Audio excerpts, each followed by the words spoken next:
하나님 말씀 시편 54편 1절에서 7절까지 보도록 하겠습니다.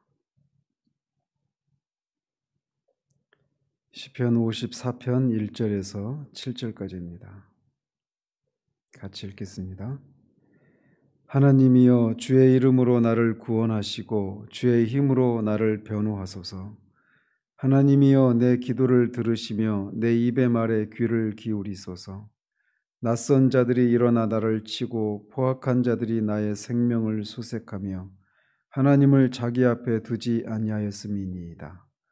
하나님은 나를 돕는 이시며 주께서는 내 생명을 붙들어 주시는 이시니이다. 주께서는 내 원수에게 악으로 갚으시리니 주의 성실하심으로 그들을 멸하소서. 내가 낙헌제로 주께 제사하리이다. 여호와여, 주의 이름에 감사하오리니 주의 이름이 선하심이니이다. 참으로 주께서는 모든 환난에서 나를 건지시고 내 원수가 보응받는 것을 내 눈이 똑똑히 보게 하셨나이다. 아멘.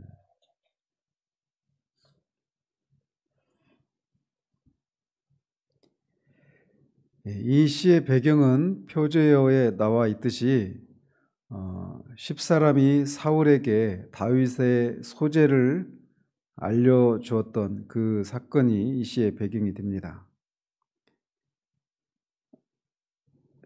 우리가 시편 52편을 살폈던 것처럼 다윗이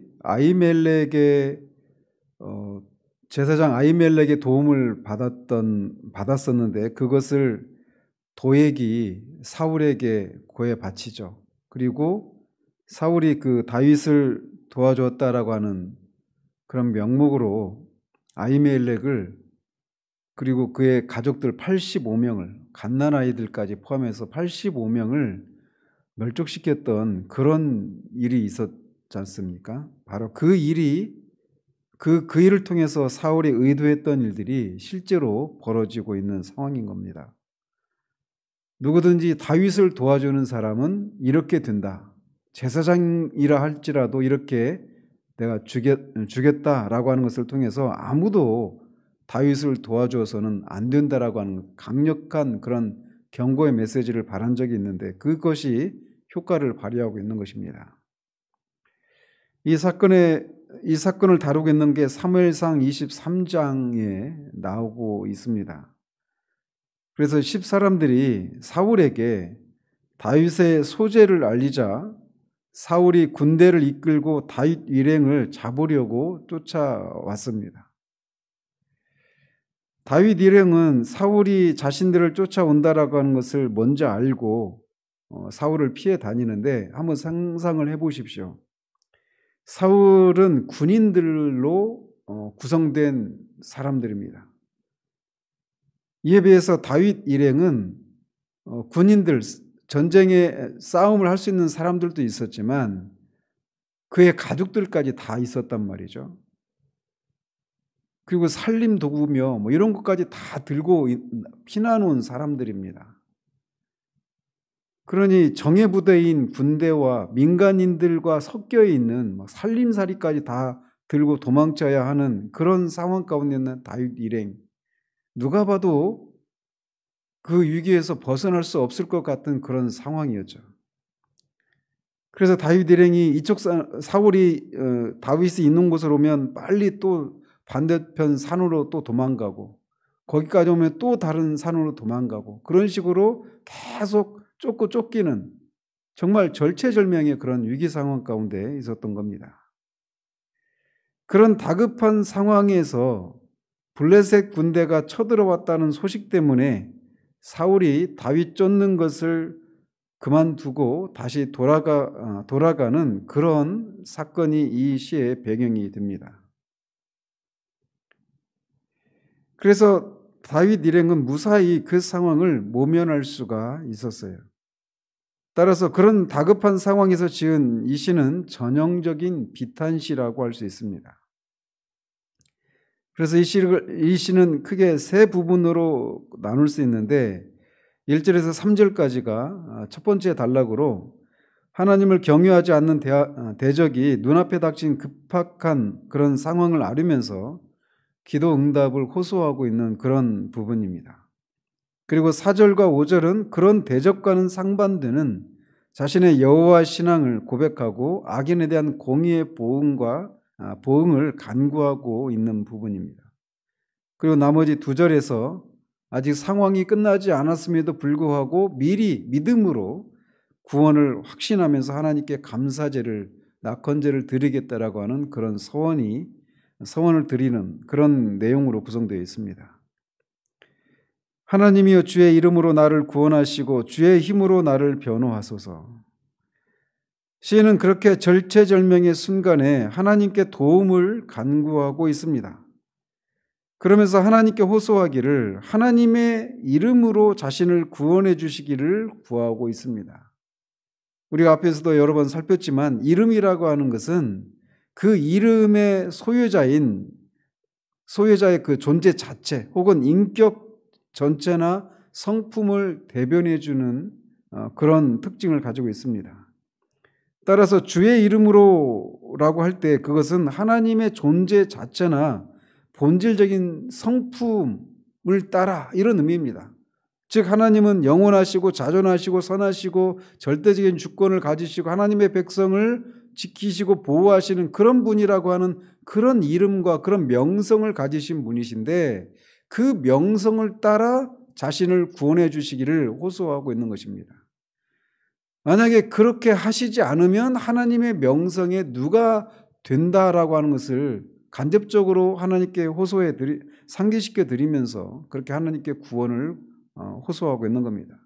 즉 다른 말로는 주의 영광을 위해서 주의 이름에 걸맞는 영광을 자신을 구원해 주시는 것을 통해 입증하시기를 하나님께 호소하고 있는 것이죠. 주의 힘으로 나를 변호하소서라고 말하는데 여기서 주의 힘은 천지 만물 모든 것을 감찰하시고 주장하시는 하나님의 주권적인 권능을 가리킵니다. 다윗은 말씀드린 것처럼 사울에게 쫓기고 있는 급박한 상황입니다. 그리고 사울의 아들 요나단에게 자신이 억울하게 지금 누명을 쓰고 있다라고 하는 것을 호소하고 있는 것처럼 다윗이 지금 받고 있는 고난은 애매한 고난입니다. 그런데 그런 고난을 받는 상황 가운데서 상황을 하나님께 호소하면서 하나님께서 자신의 무고함을 옹호해 주시기를 간구하고 있는 겁니다.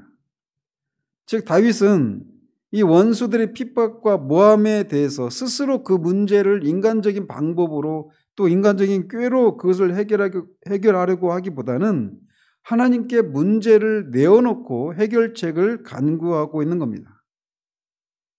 이것은 실제로 그가 이렇게 기도하는 것을 통해서도 그렇게 하나님께 그 모든 상황을 하나님께 맡겨드리는 그런 것을 하고 있을 뿐만 아니라 실제로 그 사무엘상 23장 이후에 나오는 그런 사건들 속에서 다윗이 사울을 2번이나 죽일 수 있는 기회가 있었거든요.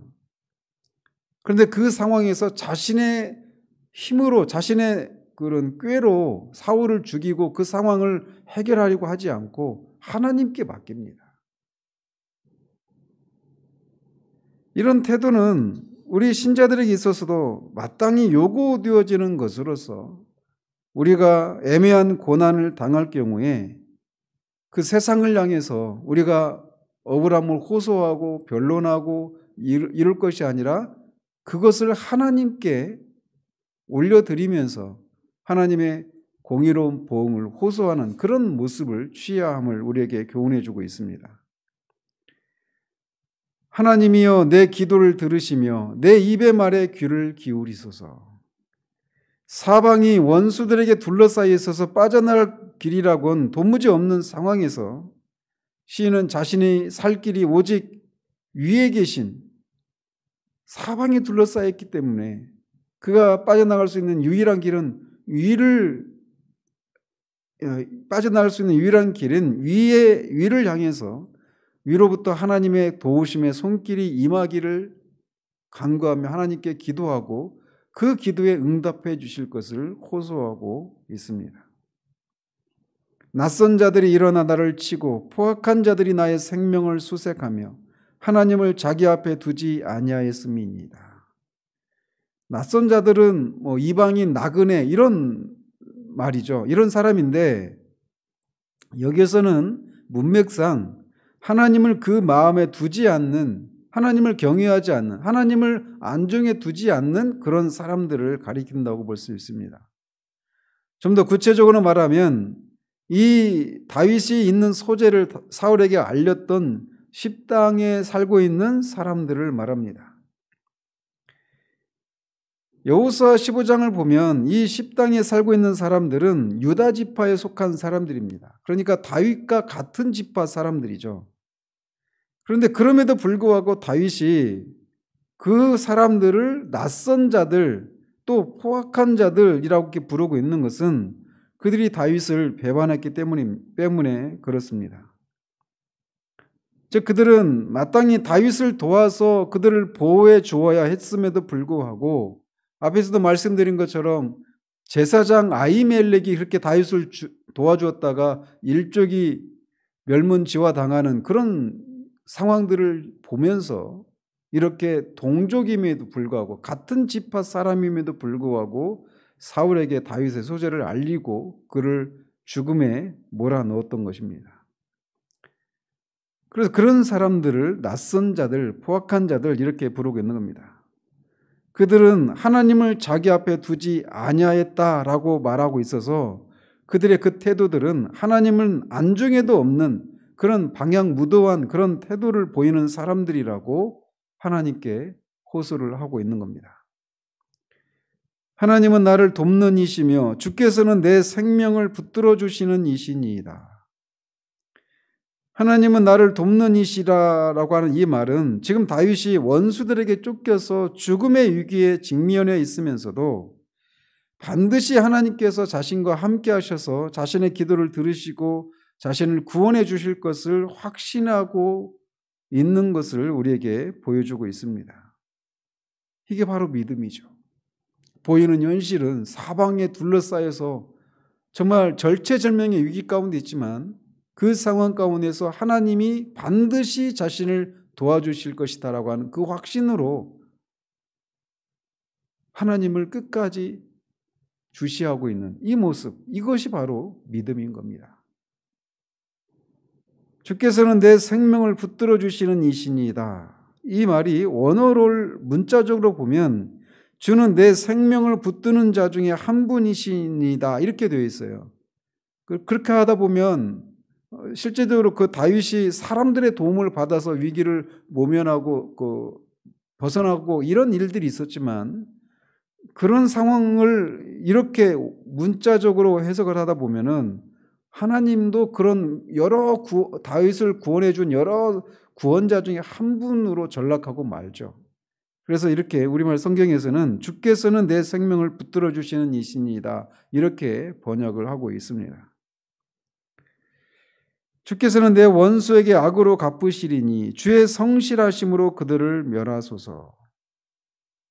언뜻 보면 이 악인들을 향해서 저주를, 독서를 쏟아내고 있는 것처럼 보이지만 사실은 이 말은 의인에 대해서는 구원과 복을, 악인에 대해서는 심판과 저주를 약속하신 하나님의 말씀에 의지해서 그 말씀을 따라서 하나님께서 그렇게 공의를 실현시켜 주실 것을 구하고 있는 믿음의 간구입니다. 하나님은 다윗이 여기서 하나님의 성실하심을 언급하고 있는데 하나님의 성실하심은 특별히 하나님이 약속하신 것을 반드시 지키시는 것을 통해 그렇게 드러내 주십니다. 민수기 23장에서 말하고 있는 것처럼 하나님은 인생과 다르신 분이셔서 한번 말씀하신 것들에 대해서 시건치 않으신 분이시다라고 말하고 있습니다. 하나님은 말씀하신 것을, 약속하신 것을 반드시 지키시는 하나님이시다라고 성경이 말하고 있는 것처럼 다윗은 바로 그 하나님의 성실하심에 호소하면서 악인들에게는 공의로 보응해 주시고 그것을 통해 자신을 악인의 손에서부터 구원해 주시고 자신의 무고함을 입증해 주실 것을 호소하고 있는 것입니다.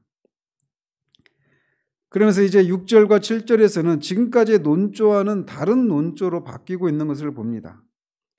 내가 낙헌제로 주께 제사하리이다. 여호와여 주의 이름에 감사하오리니 주의 이름이 선하심이니이다. 낙헌제는 기쁠 즐거울 낙자 드릴 헌자입니다. 한자로. 그래서 그리고 제사제자죠. 그래서 즐거움으로 드리는 헌신의 제사 이런 의미예요. 그래서 이건 화목제의 일종으로 어떤 일을 하나님께서 어떤 일을 해주신 것에 대해서 감사하고 즐거워하면서 자원하는 마음으로 드리는 감사제입니다.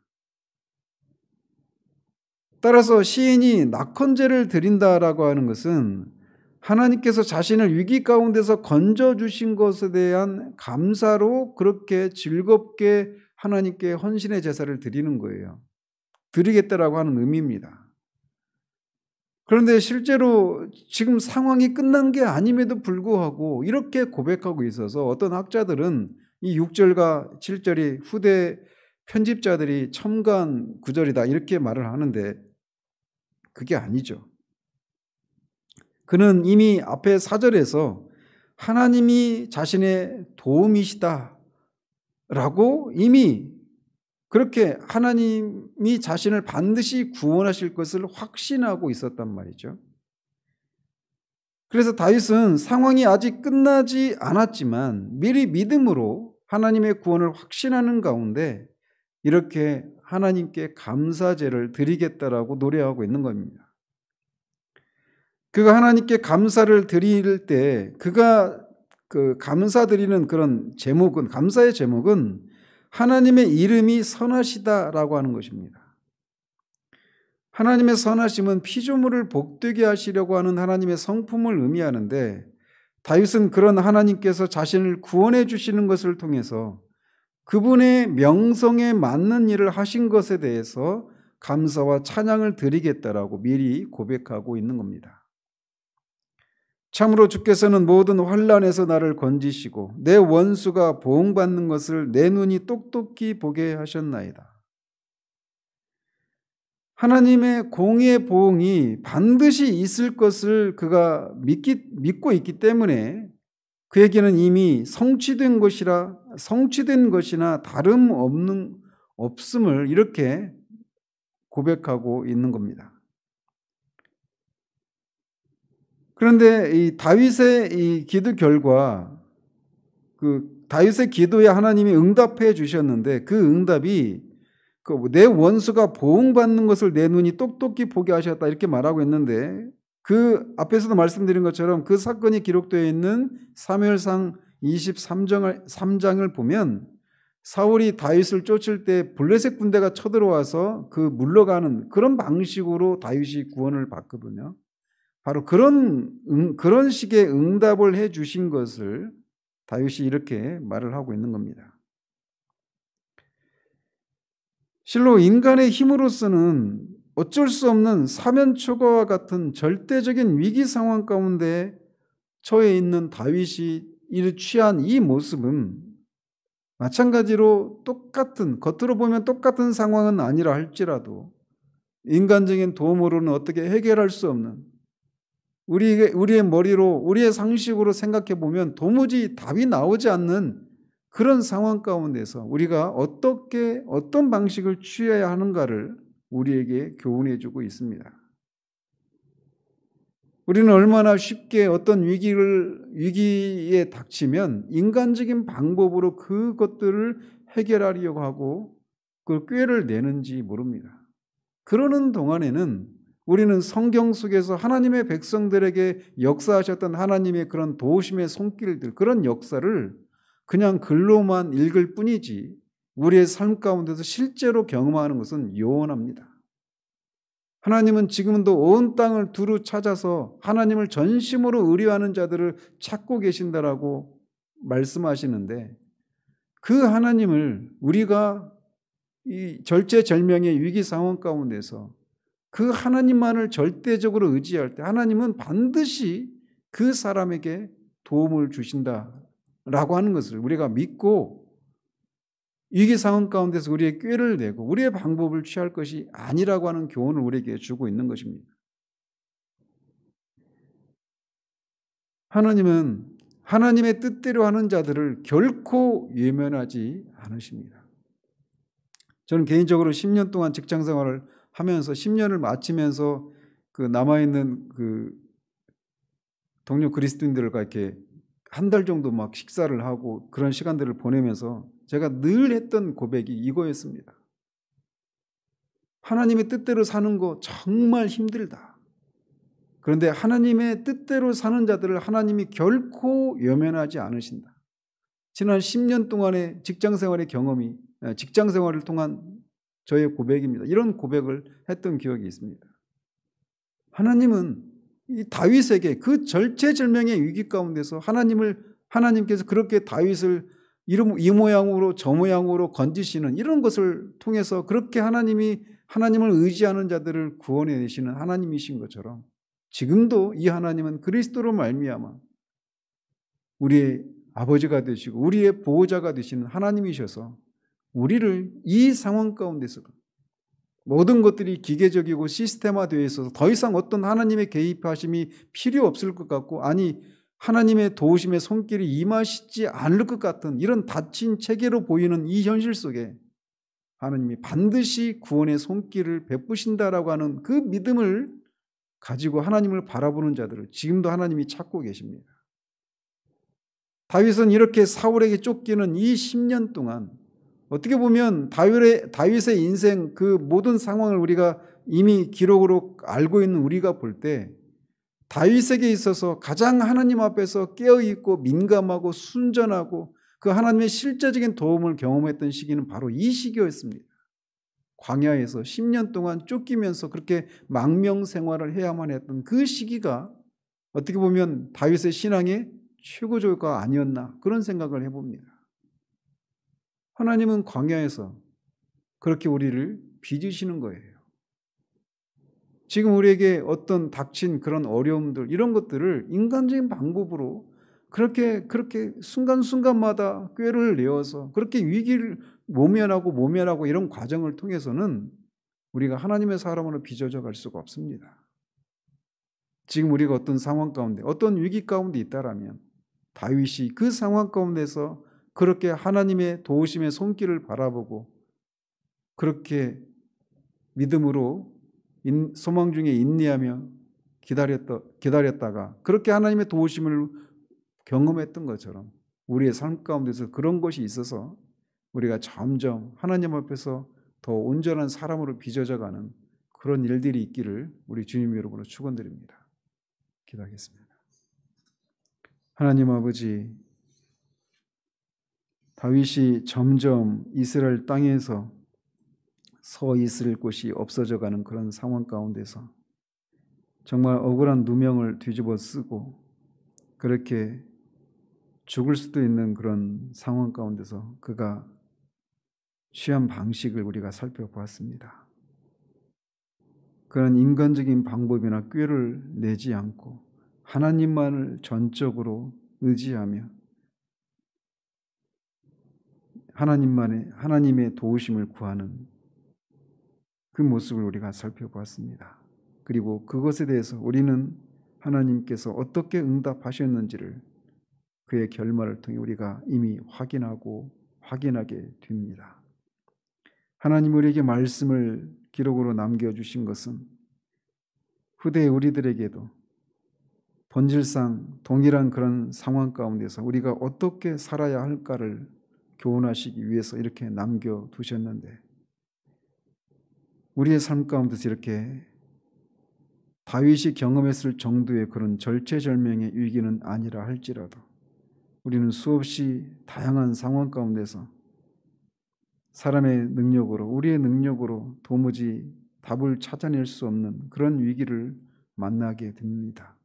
그런 상황 가운데서 다윗처럼 우리도 하나님만을 전적으로 의지하고 바라봄으로 하나님의 구원의 손길을 경험하고 그런 하나님을 우리의 삶을 통해 증거하고 즐겁게 하나님께 우리 자신을 드리는 그런 우리들 될 수 있도록 도우시기를 원합니다. 예수 그리스도 이름으로 기도합니다. 아멘.